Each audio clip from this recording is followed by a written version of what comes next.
Bueno, ya conocen a Víctor, se puede considerar un tertuliano estrella o el tertuliano estrella. Hoy vamos a hablar de la Santa Inquisición. Víctor, bueno, buenas noches, buenas tardes, ¿qué tal? Hola, bien, ¿cómo te encuentras tú? Perfectamente, perfectamente. El tema de hoy es sobre la Santa Inquisición. Es un tema que tú me propusiste, porque para ti creo que hay una imagen errónea sobre lo que piensa la gente. ¿Por qué es así? Bueno, tengo varias preguntas, pero si quieres hacer una breve introducción. Muy bien, el tema de la Inquisición es importante primero porque lo podemos revisar. Tenemos todos la noción de que fue una época en la que se torturaba, mataba porque querían, estaba institucionalizado, y revisar esos puntos de la historia nos hace atar otros cabos en otros sentidos. Ujú. Aclaro, yo no defiendo la iglesia como institución, porque para empezar, pues no creo muchas de las cosas que profesan. Entonces, en mi caso particular, la idea es revisar este periodo, ver las cosas que nos plantean, ver si son ciertas nuestras ideas más básicas y que cada quien pueda tomar una decisión. Es traer información que pudiera ser interesante. Y este tema particularmente va de la mano con muchos otros temas que son leyendas negras. Ujú. Bien, Víctor, ¿qué fue la Inquisición y dónde se llevó a cabo? Ok, la Inquisición es una institución que se fundó para combatir la herejía de los cátaros. Estamos hablando de 1184, era una Inquisición medieval. Si entendemos el contexto en el que estamos hablando históricamente, estamos hablando de que había reinos, no presidentes de federaciones. La diferencia es que el rey era una persona en la que recaía toda la responsabilidad de todo, mientras que el presidente tiene una responsabilidad dividida entre muchas cosas. La monarquía después se transformó nada más en una cara política, como la monarquía de ciertos países que no quisiera mencionar. Solo es una cara nada más visible, Puedes pero el mencionarlos, poder, ¿eh? Que en mi país ya sabes que hay monarquía. ándale, por ejemplo. Entonces, la monarquía actual es diferente a la antigua. El punto es, el rey tenía una creencia y esa creencia debía sustentarse en ciertas maneras y había pueblos que para salvarse de ser masacrados recurrían, por ejemplo, a ciertas creencias que iban contrarias a lo que pensaba el rey y eso eran casos de herejía, pero es pensar desde el vamos en que el rey tenía cierto poder y él se lo daba a la iglesia. Más adelante los papas adquieren mucho poder y ahora ellos le daban el poder al rey, pero en primera instancia, incluso lo vemos en el ajedrez, el alfil representando a la iglesia no era más poderoso que el rey porque el rey tenía la facultad de mover todas las piezas. Ujú. Dicho esto, estamos hablando de una institución que va de la mano con la legislación. No es una institución como la vemos ahora, que está separado el poder de la iglesia. La iglesia era el poder sustentado por una creencia en un Dios que lo daba a una persona, mientras que lo de los presidentes y de ahí para acá, pues son conceptos diferentes a eso que se pensaba. Entonces, la Inquisición debe verse bajo ese concepto. ¿Qué fue la Inquisición? Fue una institución que se llevó a cabo para combatir la herejía que se daba en muchas manifestaciones, pero principalmente dentro de la misma iglesia. Ujú. ¿Es cierto que la Inquisición obligaba a las personas a convertirse al catolicismo, condenado a pena de muerte a aquellos que no lo hacían?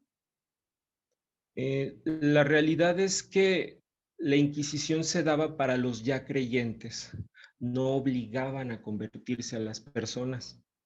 Había personas que para mantener ciertos privilegios o para que no les pasaran ciertas cosas, como que decía, la ley es que todos los no cristianos no puedan entrar a esta parte.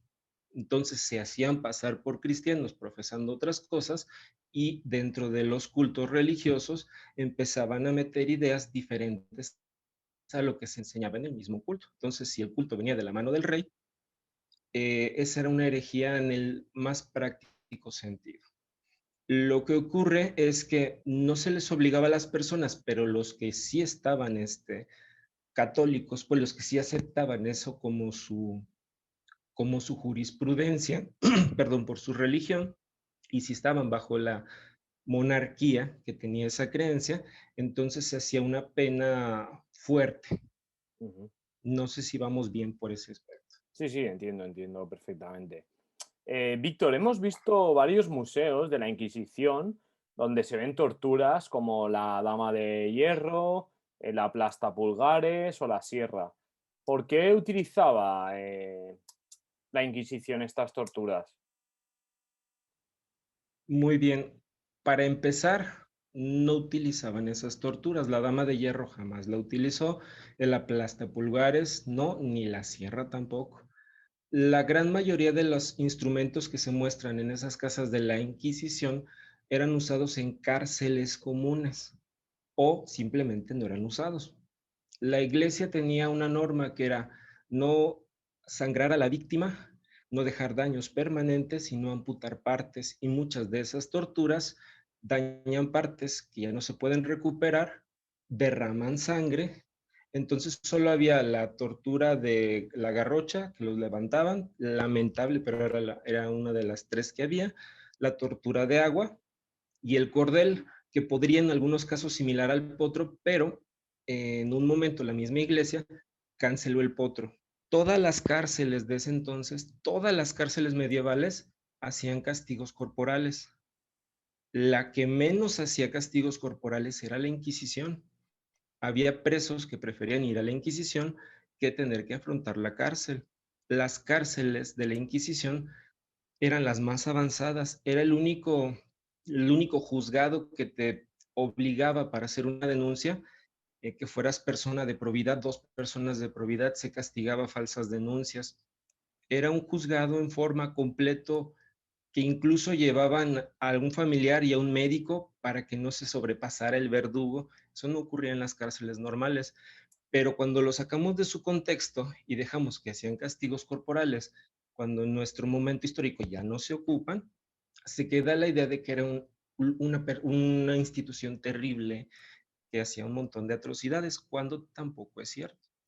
¿Y por qué crees que, por ejemplo, todas estas torturas se relacionan hoy día con la Santa Inquisición?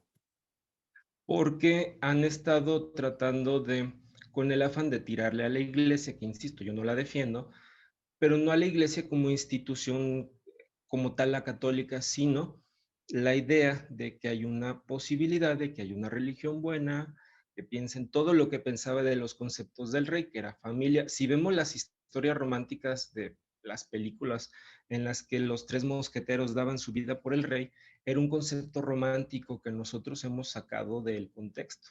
Ujú, Cuando lo vemos hacia atrás, dar la vida por un rey que crees que es justo y que demuestra ser justo, para ellos tenía un valor enorme. ujú. Entonces, los castigos, insisto, eran normales en todos los lugares donde hubiera, pero la Inquisición tenía el carácter de ser diferente y esta parte a ciertos grupos les pegó y no les gusta que les haya pegado. Entiendo. Y si revisamos la historia de que, por ejemplo, muchos de los conversos, ahorita no podemos ni hablar los videos porque nos los cortan, entonces esa te va dando otros panoramas y otras situaciones de por qué hay una leyenda negra en torno a ella. Ujú. ¿Es cierto que al tribunal de la Inquisición le bastaba una denuncia anónima para perseguir y castigar a alguien? En realidad no, tenían que ser dos denuncias, tenían que presentar pruebas, no había denuncias anónimas. Sin embargo, hay una importancia en resaltar la que fue la Inquisición de la Iglesia Católica y las Inquisiciones protestantes, porque si vemos el cuadro, por ejemplo, de las brujas de Salem, que dice que quemaron un montón de gente, porque sí, esos no eran católicos, eran protestantes. Los protestantes también hicieron su propia Inquisición y varias cosas que se le atribuyen a la Inquisición de la Iglesia Católica, en realidad la hicieron la Inquisición protestante. Ujú. Ese punto eran limpias étnicas, eran un montón de cosas, pero había muchos castigos para gente que levantaba denuncias falsas y todos los juicios que se llevaban eran muy, muy, muy precisos, seguidos, anotados, tan anotados que siguen actualmente. Entiendo. Eh, ¿Qué tan cierto es que el Tribunal de la Inquisición era odiado y temido por la gente? En realidad, la gente, si vamos a la parte en la que estábamos otra vez en el contexto, eran comunes los linchamientos, porque no había una ley como la entendemos ahora, que se persigue y se atrapa. Eran o linchamientos o castigos de cortar la mano, etcétera. Como no había más que juicios a priori, se daban los casos en que había linchado gente inocente. Cuando llegaba la Inquisición paró muchísimos de estos linchamientos, entonces la gente la veía con respeto por una parte, pero no la odiaban, al contrario, era como ver la autoridad llegando. Entiendo. Ese era el concepto de su momento, entonces no eran temidos ni odiados más que por ciertas personas, pero el común de la gente le gustaba que llegara porque eran de los que creían en el Padrecito y vete a confesar. O sea, eran muchas creencias, la verdad, que eran bonitas, eran buenas y lejos de ser odiadas y temidas, pues eran aplaudidas por todos. Bueno, tú sabes perfectamente, y supongo que la audiencia también, dos de los casos más famosos son el caso de Galileo Galilei, que lo conoce todo el mundo prácticamente, y el de Juana de Arco. ¿Qué puedes comentar al respecto? Cuando nos dicen la Inquisición es bien terrible, nos ponen así de antemano esos dos casos. El caso Galileo particularmente se trató de que él decía que la Tierra cuando daba su movimiento, el agua se movía y que eso provocaba las mareas, mientras que la Iglesia sostenía que la Luna tenía un efecto electromagnético, como ocurre, y que ese era el motivo por el cual existían las mareas. Por eso estaban ligadas. Galileo no solo no lo aceptó, sino que se burló de la iglesia y a nivel coloquial les dijo un montón de pestes y eso fue lo que lo llevó a juicio. Su juicio jamás pisó la cárcel, estaba en una casa muy bonita con sirvientes, o sea, no pisó la cárcel, no fue torturado y su sentencia fue única y exclusivamente retractarse o que lo probara lo que estaba diciendo, porque aparte llegó sin pruebas. Ese fue el caso Galileo, incluso se deformó más adelante con los periódicos cuando empezó a decir, no recuerdo ahorita el nombre de la persona, pero fue un periodista el que inventó la frase de sin embargo se mueve. Jamás la dijo, jamás fue apresado así, jamás lo expusieron de tal modo. Ese es el primer caso en el que dicen que la Inquisición hizo algo muy malo, que resultó que no era algo así. El otro caso es el de Juana de Arco. Juana de Arco no fue entregada al Tribunal de la Inquisición, fue entregada a la Iglesia, a a ciertos miembros de la Iglesia. No recuerdo el nombre del miembro, pero es una persona que incluso se separó de la misma. Juana de Arco lo dijo al final, si me hubieran entregado a la Inquisición y no a manos de mis enemigos, aún estaría viva o aún viviría. Algo así dijo. Entonces no fue la iglesia la que hizo esa Inquisición y Ujú. por ende esas torturas, y sin embargo está la creencia de que estas dos fue el tribunal de la Inquisición. La Mucha gente te puede documentación, acusar de, bueno, ¿y tú cómo sabes todo esto si no estabas ahí? ¿Por ok, qué te tengo que creer a ti y no a los libros de historia? en realidad hay varias fuentes de libros de historia. Hay unos que van a favor, hay otros que van en contra. El tema es bastante polémico, lo suficiente como para que haya un montón de libros a favor y un montón de libros en contra. Lo importante aquí es que podamos revisar las evidencias que presentan cada una de las dos partes. Y esa es la forma en la que tú puedes encontrar la información. Es poco probable que uno encuentre, por ejemplo, todo esto condensado en una página, un blog de internet. Tienes que estar rascando muchas páginas, muchas cosas. Y por ejemplo, el caso de Juana de Arco lo puedes encontrar si te pones a buscar las diferentes versiones, cómo lo describen y quién lo describe, cuál era el nombre del cardenal que la ejecutó, etcétera. Ujú. Yo puedo comentarlo así. Todos estos son documentos oficiales, los pueden encontrar, creo que en la Biblioteca del Vaticano, y hay ciertos grupos, aunque no quisiera darles tanto le doy su validez, por ejemplo, gente que habla en internet sobre los temas y que te va direccionando, te va diciendo, oye, mira, esta podría ser la situación y uno va rascándole un poquito más. Particularmente el tema de Galileo fue leer libros, No recuerdo exactamente el nombre del libro, pero lo podríamos buscar para la descripción. Y describe a Galileo como una persona bien diferente porque es un libro basado en la historia de Galileo. Desde cómo decía que su telescopio lo había hecho él, uno de los telescopios que vendió, y resulta que lo había comprado barato en otro lado, en Milano, en algún lado. Entonces, detallitos más particulares de su vida que te permiten ver esas cosas.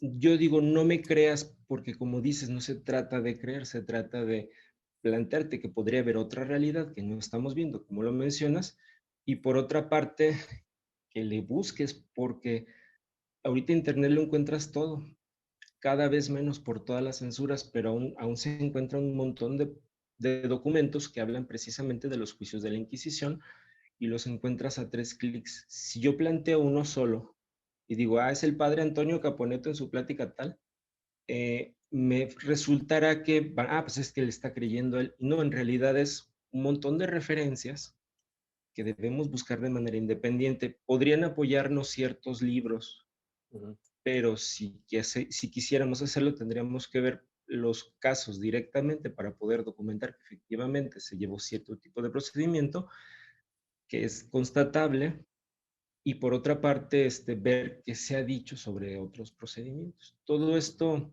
no sé si buscabas un libro en general, pero podemos encontrar fácilmente. No, era solo porque sé que la gente siempre se lo plantea o lo escribe en la caja de comentarios, ¿no? Y bueno, era simplemente ese punto. Agradecerte una vez más, Víctor, que estés aquí. Animo a todo el mundo a que dé su opinión, a que comente, a que dé like, que nos siga. Y nada, Víctor, un placer volver a tenerte aquí. El placer es todo mío. Yo quisiera ya para cerrar el tema comentar que yo creo que la gente es lista y la gente se acaba dando cuenta de lo que es verdad y lo que no lo es. Si llega alguien a decirles mentiras, aunque por el momento les parezcan convenientes o creíbles, en algún momento va a dejar de serlo. Entonces hay que reflexionar, hay que seguir al canal porque tiene muchos temas interesantes, por supuesto. Y nada, seguimos aquí apoyándonos amable y gustosamente. Un abrazo, Víctor. Hasta luego. Va, cuídate.